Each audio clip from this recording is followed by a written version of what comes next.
All right, what's up, everybody? We're gonna go over. Let me get this set up. We're gonna go over to the kind of bonus topics here. Um,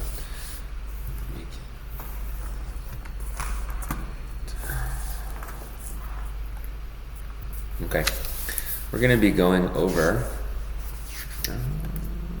There we are.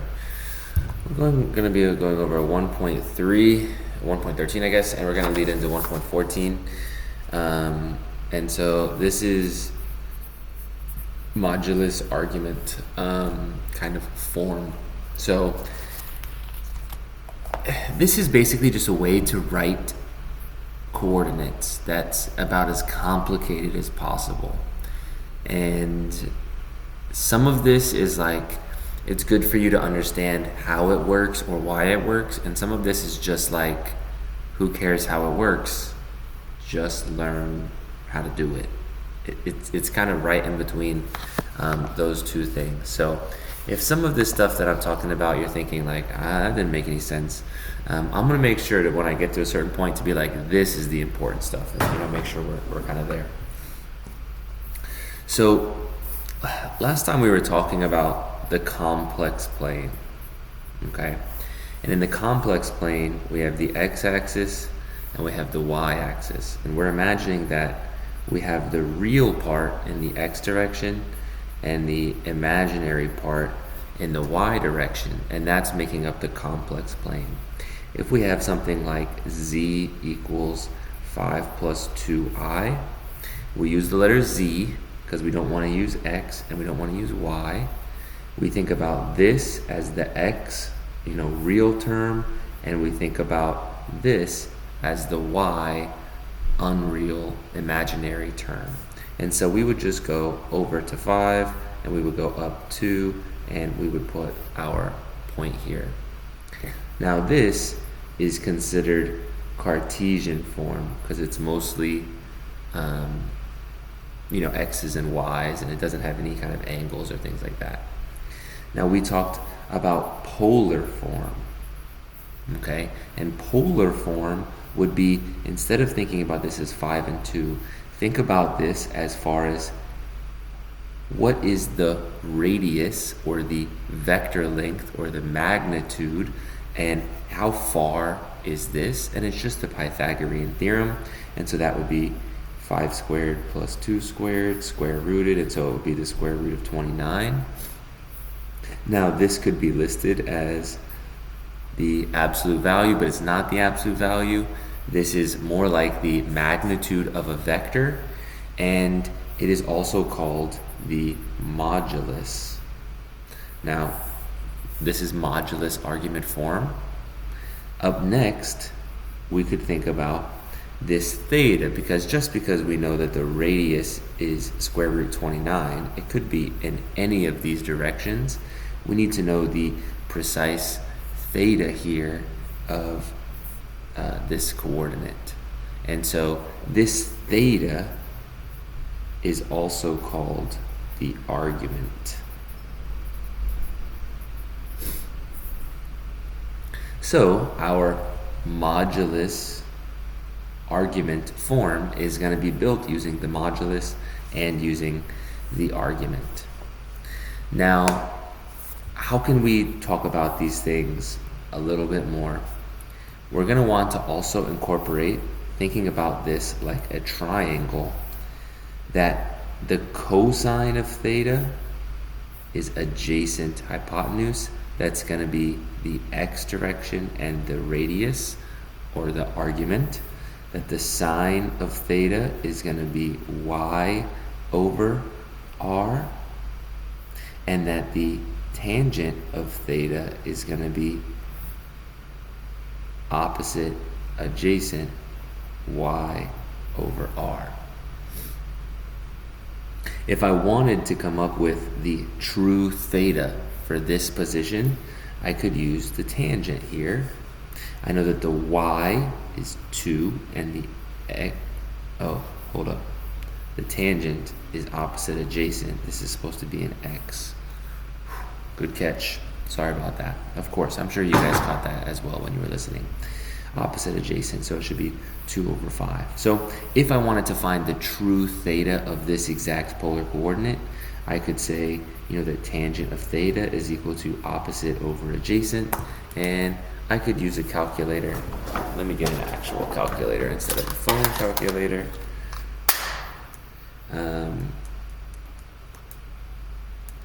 Alright. Well, the calculator's not working, I guess. Phone calculator. And let's do the second tangent of 2 over 5 parentheses.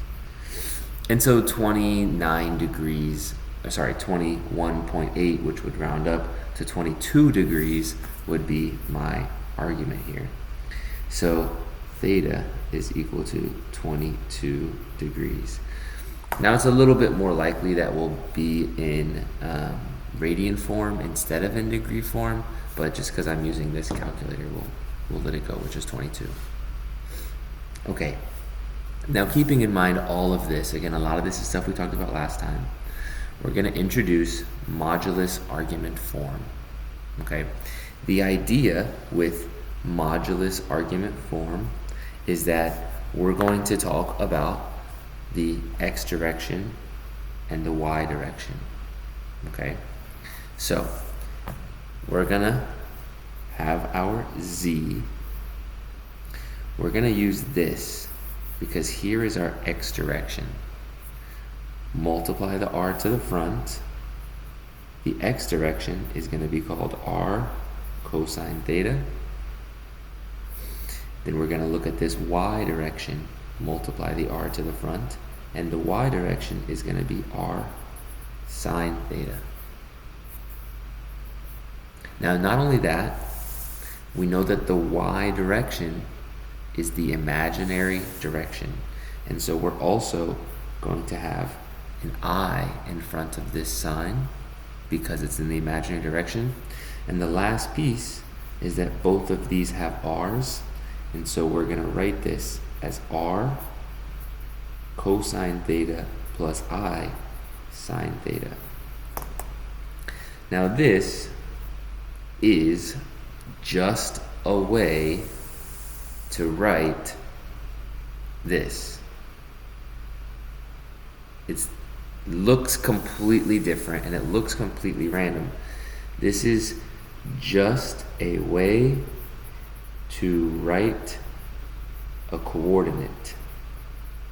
Again, it's probably the most complicated way possible, but it's just a way to write the coordinate. Now let's look in our formula booklet. Modulus argument, r parentheses cosine theta plus I sine theta. So exactly what we've got here. We're feeling pretty good, at least about where it came from. Now here's the reality. It doesn't really matter where it came from. You just have to know how to use it. So I could look at this. 5 plus 2i. 5 plus 2i. This is in Cartesian form. I could try to convert this into modulus argument form. If I wanted to convert it into modulus argument form, I need to put the modulus. The modulus is the distance. It's the square root 29. And I would want to put the argument. Now the argument is the theta. So it's going to be like this. Cosine of 22 degrees plus I sine 22 degrees. So here we are. It's a little repetitive because we have the cosine of 22. We have the sine of 22. But this is how you do it. It seems a little strange.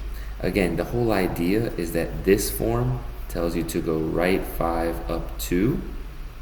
This form tells you to go to 22 degrees and then have a vector that goes 29, square root of 29 in length. And both of those get you to the same position. Again, yeah, it's annoying and complicated. That's just kind of how it is. So let's do this process again. The good news is, once you do it twice, you realize, I'm not so sure that it's mega hard. Okay? Let's try to take the Cartesian coordinate of 1 plus the square root of 3i. And let's try to get it into the modulus argument form. Well, the modulus, which looks like that, is going to be the square root of 1 squared plus the square root of 3 squared. 1 squared is 1, square root of 3 squared is 3. That's the square root of 4, that is 2. So the modulus is 2. I'm going to think about what is my argument. Now the argument, probably we're not quite as comfortable as where that came from. The argument is coming from here, the tangent.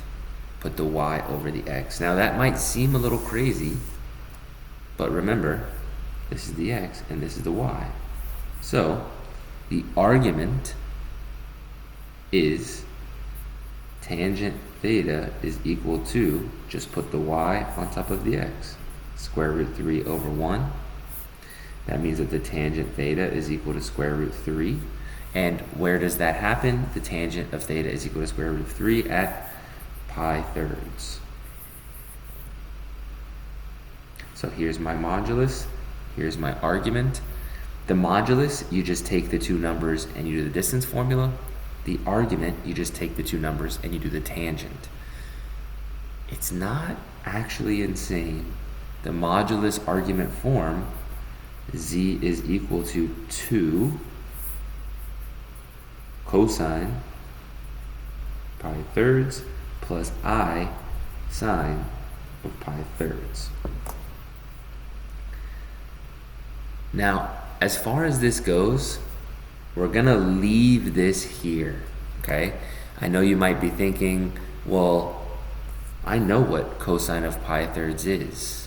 Why don't I just do, wait a second, Mr. Carr, why don't I just do the cosine of pi thirds? If you do the cosine of pi thirds, you get 1/2. Well, I guess I shouldn't close it just yet. And if you do the sine of pi thirds, you get square root 3 over 2. And if you distribute the 2, you get 1 plus 2i square root 3 over 2. And you get 1 plus I square root 3. And guess what? That's the Cartesian form.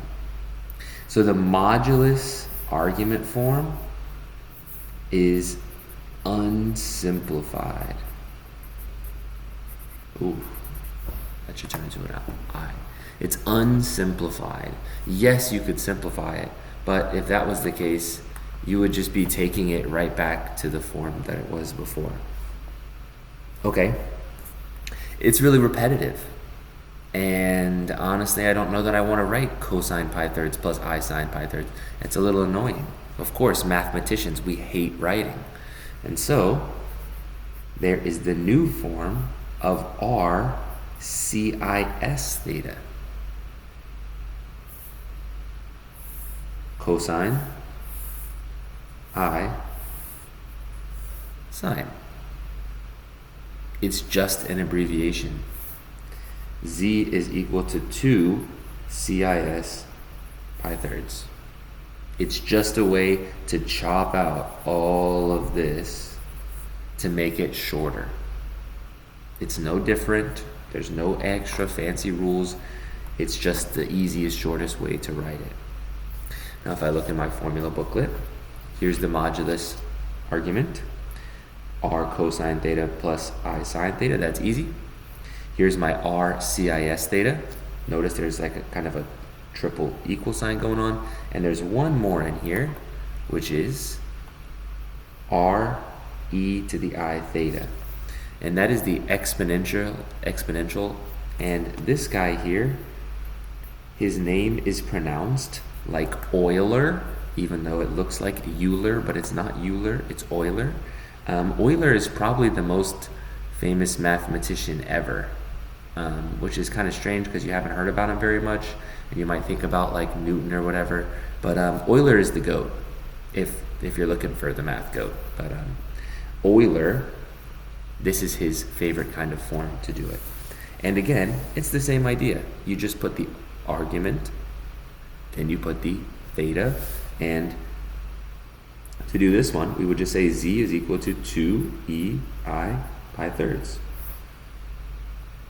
And so we have several different ways to kind of write the very same thing, and it's weird, but it's not calculus, right? Again, the math that we've had to do, the actual math, is the distance formula and the tangent, and that's it. This is a lot of structural stuff. Okay, the first thing that I want to look at, let me organize what I've got here. This is a paper 1, and question 1. This is the very first question on this exam. It says, consider the complex number z equals 1 plus I. Express it in modulus argument of the form r CIS theta. So this is 3 marks. This is 3 marks that if you don't watch the video, you just don't get. But this is 3 marks that you could kind of get for free on the exam. Okay? I'm looking at this, z equals 1 plus I, and I'm thinking that I'm going to need this number and this number, which is a 1 and a 1. Both of those are going to be pretty easy to use, to be honest. My modulus of z is going to be the square root of 1 plus 1. Well, really it's 1 squared plus 1 squared, but of course 1 squared is 1, which is going to be the square root of 2. And my argument is the tangent of the numbers on top of each other. Now, importantly, remember, it needs to be y on top of x. If they're both 1, that makes it very easy. 1 over 1, the tangent of theta is equal to 1, and that happens at theta equals 45 degrees. Now, does it say whether I need to use this question in degrees or in radians? Consider the complex number, express it in this, and it doesn't say about degrees and radians.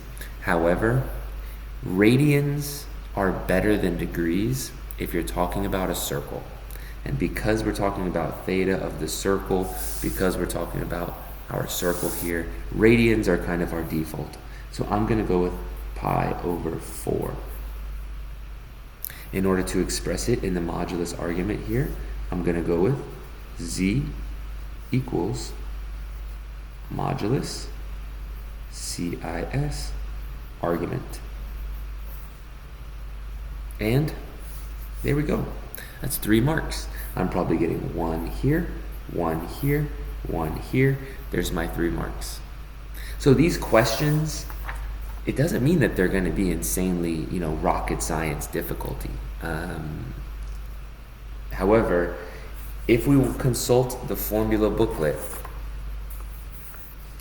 consulting the formula booklet, it doesn't say anywhere that r is equal to the square root of x squared plus y squared, right? It doesn't tell us that.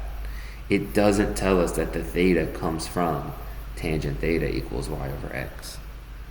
So even though these questions aren't rocket science, this information here is information that you have to bring. This is not information that you get given for free. Now, the next question on this piece of paper, it says to find z power 9. Now, z power 9 means I need to take this z, which is square root 2 CIS pi over 4, and I need to do it to the 9th power. Now that seems insane, because don't forget that the CIS is really 2 things that are being added together. which means we need to do like a foiling. We need to do a mega 9th power foiling, which is just an insane magnitude of difficulty, borderline impossible just to keep straight in your head. So clearly we need a little bit of a technique. And of course, clearly, the very next piece, Demoivre's theorem, we see that it has take this to the power of n. And so this is exactly what we want to use and exactly what we kind of are hoping to understand to make this stuff easier. Well, Demoivre's theorem, who knows how to say it? The good news is it's about as straightforward as you would ever expect something of this kind of difficulty to work, okay? It says z power n is equal to r power n cosine in theta plus I sine in theta. If we look at our formula booklet, here it is, r power n cosine in theta plus I sine in theta. So what's going on here? This is basically just a huge shortcut for binomial expansion, okay? In particular, binomial expansion that are on the complex plane where we have i's. The good news is that the formula, which looks complicated, is actually not complicated because it's 90% the same formula as our modulus argument formula. The only difference is that we've got 3 new n's involved. And what that means is that whatever power we want, we're going to have to put that power in here, kind of in 3 different positions. So, how does this work? When we want to do this, and it should only be 3 marks, it should only take 3 minutes, what we're going to look to do is say that z power 9 is equal to square root 2, this one gets a power 9, then we're going to have cosine, this one gets a multiplication of 9, pi over 4, plus I sine multiplied by 9, pi over 4. Okay, simplifying this and making sure we get it to look like this form here.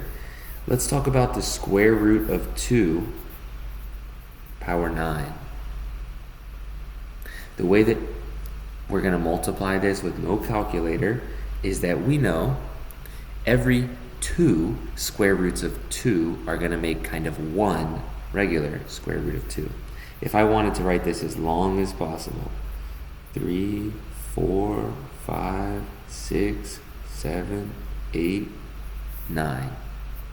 These 2 are going to make a 2, and these 2 are going to make a 2, and these 2 are going to make a 2, and these 2 are going to make a 2, and this one is going to stay as a square root of 2. This is going to be 4, 8, 16. We're going to have 16 square root of 2. Okay? We're in pretty good shape. We've now handled this first one, which is 16 square root of 2. Now let's talk about 9 times pi over 4. Oh, sorry.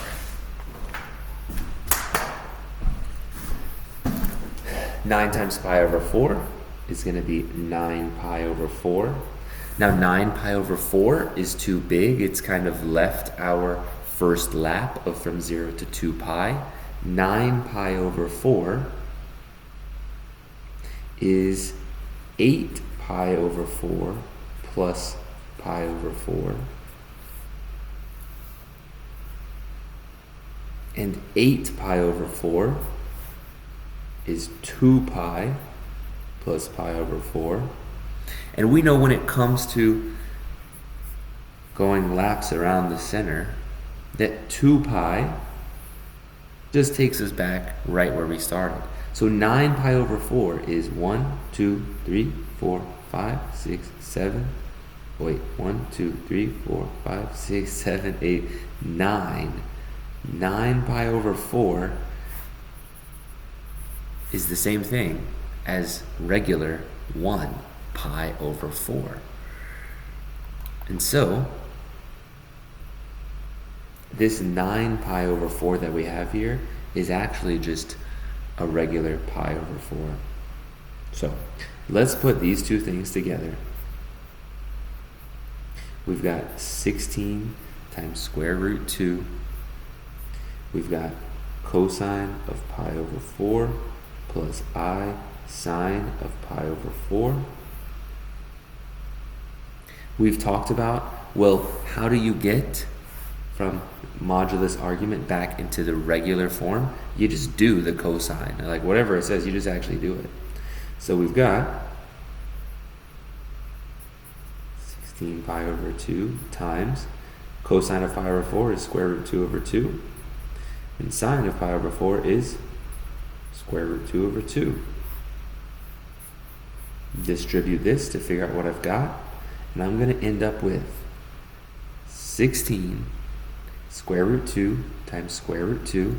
That's going to make a regular 2. 16 times a regular 2. I'm going to end up with 32 over 2 plus I distribute 32 over 2.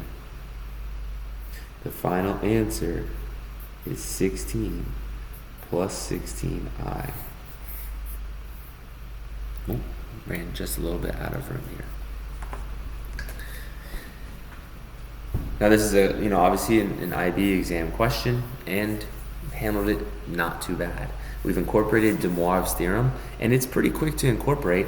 You literally just need to kind of keep in mind that when it comes to this, if you're going to do an exponent here, that the modulus receives R-E-I-V-E, an exponent, but the argument receives a multiplication. It's power for the R, but it's multiplied for the N. Okay, I've got, let's see here. I've got 2 questions. I have no idea how long this recording is. Can I check it? No. We're just gonna keep grinding. I'm gonna try to go fast here. Let's start a timer because I want to see how much time this takes us. Okay, write this in modulus argument form. It wants Z2 in modulus argument form. Okay, A. Z2 is equal to 1 plus square root of 3i. These two numbers are important. This one's x, this one's y. The modulus is going to be the square root of 1 squared plus square root 3 squared. That's going to be 1 squared, 1, square root 3 squared, 3, add on together, 4, square root of 2. The square root of 4 is 2. The argument is going to be take these and stack them on top of each other. Y on top of x, that's the root of 3 on top of 1. That's the tangent theta is equal to square root 3 over 1. When does that happen? That happens at pi thirds. The modulus argument form would be r times, I guess I have a couple different ways to write it, but I'm going to write it the long way. Cosine pi thirds plus I sine pi thirds.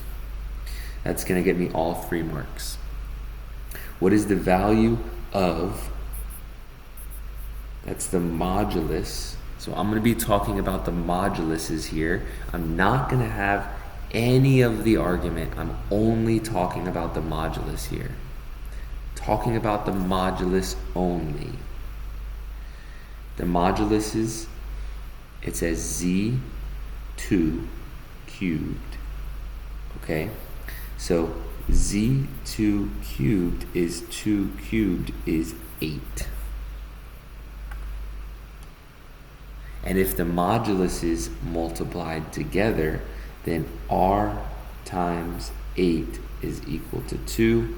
That means that r is equal to 1/4.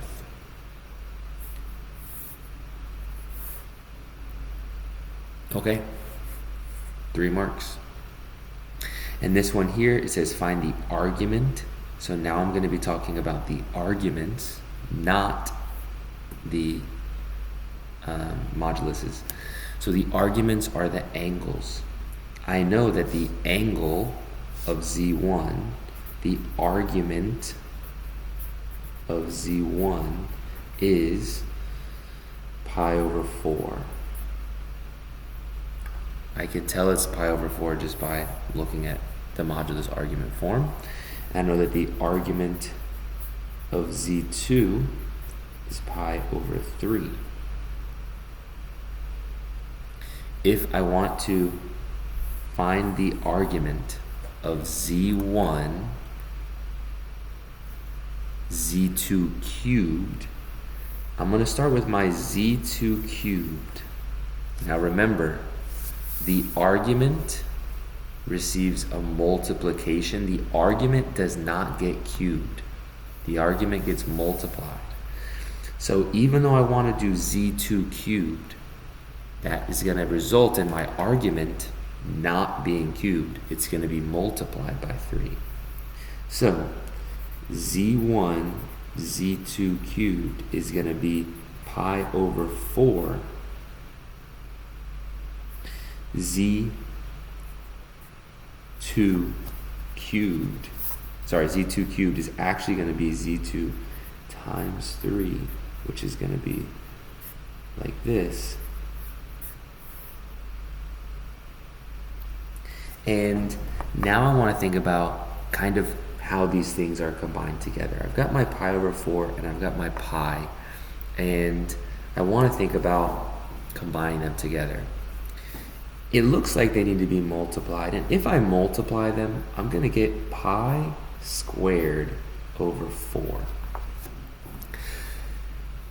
Now honestly, pi squared is just weird and not very common. Pi squared is sometimes a good clue that you're a little bit on the wrong track. You're not often getting a pi or a pi squared.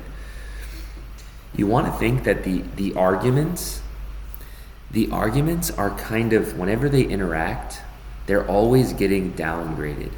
Okay? So whenever these arguments are being cubed, it gets downgraded to a multiplication. And so whenever the arguments look like they're going to be multiplied, actually, we don't want to multiply them. We need to downgrade it into an addition. That's pretty tough. That's pretty weird. Okay, this is definitely, as you can see, it's the last thing here. It's the C. We don't have to get all the C's right on the exam. The way that the arguments work together, I understand it being weird. We're actually going to end up doing pi/4 plus pi, which is 4 pi/4, common denominators, which is 5 pi/4. Final answer. Again, weird. This is all 8 marks. Took us about 6 minutes. That includes me explaining things a little bit. Mathematically, not insanely hard. However, keeping up with the process, that's when it gets tough, right? We haven't had to do big number multiplication, difficult trig. What we've had to do is just keep track of these processes. That's where the brain is getting hurt a little bit. All right, we've got a last one here.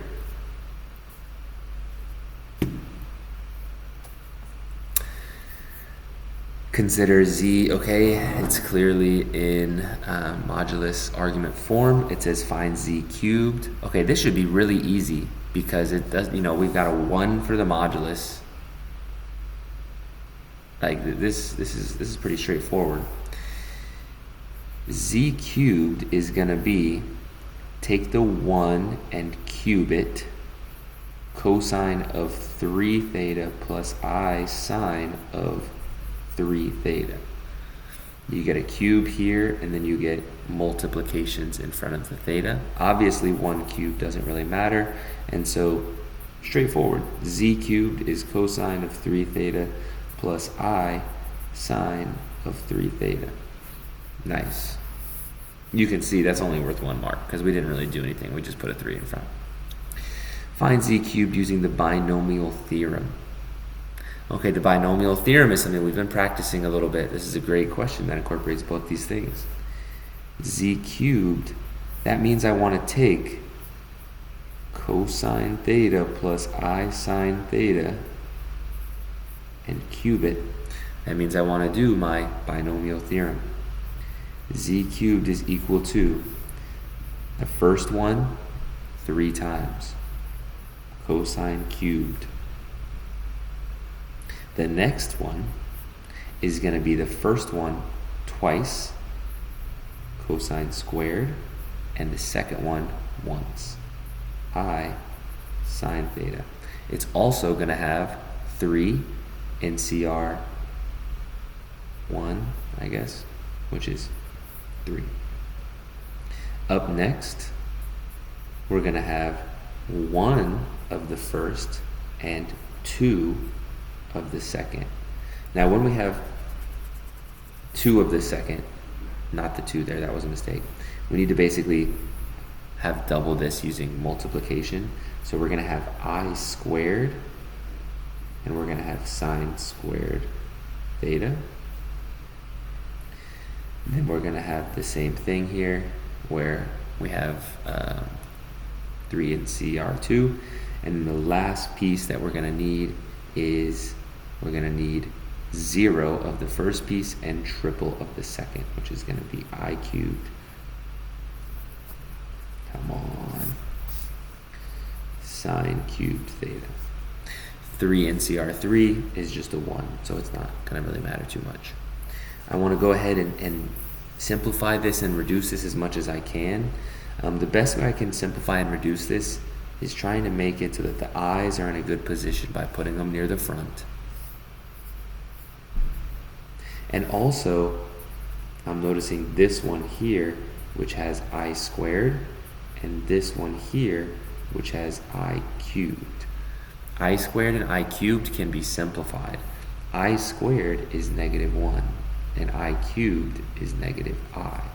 Remember, every 2 i's is basically going to create a -1. And so, Z cubed is equal to cosine 3 theta. This one, I'm going to slide it to the front. 3 I cosine squared theta sine theta. This one, I'm going to slide it to the front, and it's in -1. So instead of plus, this is actually going to be more like -3 cosine theta sine squared theta. And this last part here is going to be minus I sine cubed theta.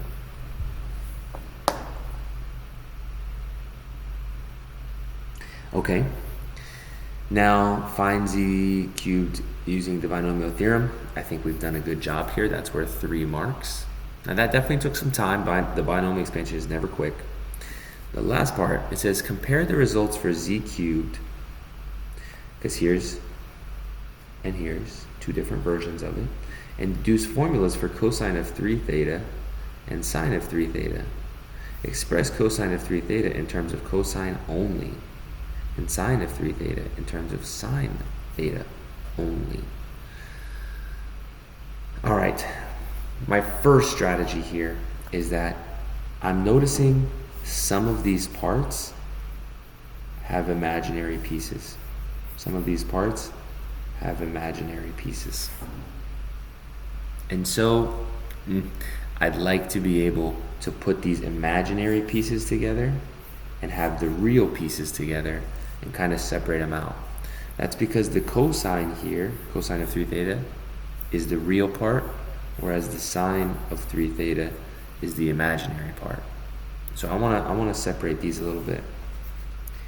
Z cubed is equal to, here's my real part, cosine of 3 theta minus 3 cosine of sine squared theta. Now, this is my real part. My imaginary part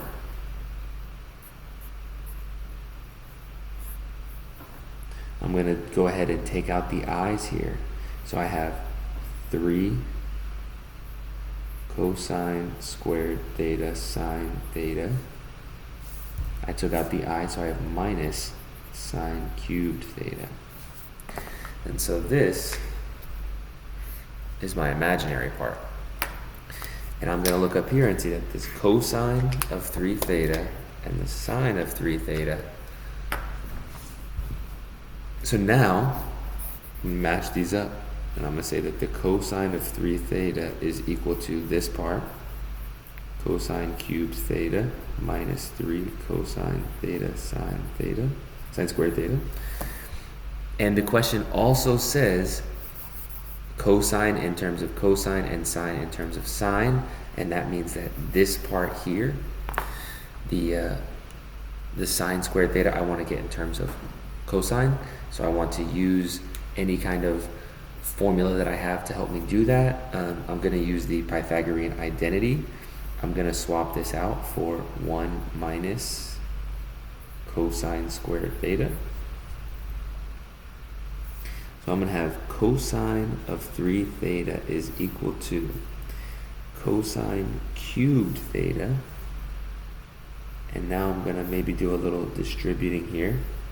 Minus 3 cosine theta distribute plus 3 cosine cubed theta. These two are like terms, and so cosine 3 theta is equal to 4 cosine cubed theta minus 3 cosine theta.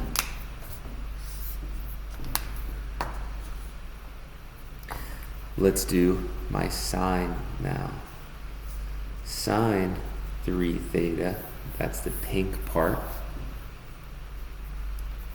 3 cosine squared theta sine theta minus sine cubed theta. Same idea. I want to go ahead and take this part here, cosine squared, make it 1 minus sine squared theta. Sine of 3 theta is equal to, distribute a 3 and a sine. So I'm going to be distributing a 3 sine.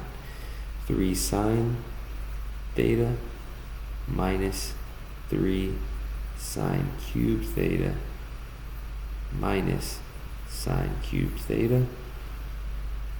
These two will combine together, and the sine of 3 theta is equal to negative 4 sine cubed theta plus 3 sine theta.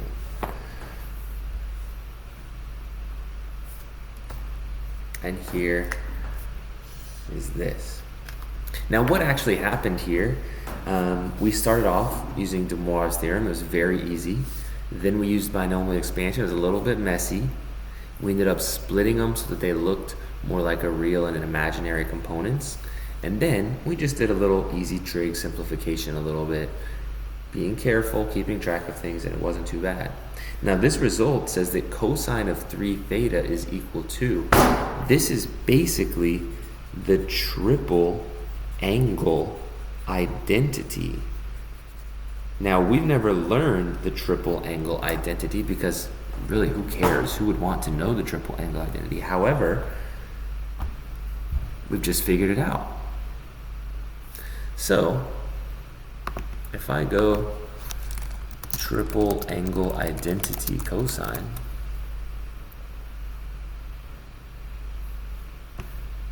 look at this, right? This is exactly what we just found. 4 cosine cubed minus 3 cosine, and 3 cosine minus 4 sine, sorry, I think I said 3 sine theta minus 4 sine cubed. So these answers are verifiable. They're somewhat useful, but not really. And there's a little 5 marker. Let's see how long we're doing this one. This one was about 10 minutes, plus a little bit extra, a little bit communicating for a 9 mark question. This is definitely, guys, one of those things that's not a complete walk in the park. Okay, this is not a super easy topic that you just understand for free. However, if you really give it a try, if you watch this whole video, then you're going to be better at this than you think. Okay, I have some problems that I'm going to give you guys when you come to class, and if you seriously, give this a shot and work on this, like I said, you're going to be better at this than you think. Looking at the formula booklet to kind of finish things off, we talked about the modulus. It's basically just a way to write things. Okay, we talked about Euler's form. We didn't really use it very much. We talked about CIS form, which is just the shorter, abbreviated, easier version. We talked about Demoivre's theorem, which is actually really easy.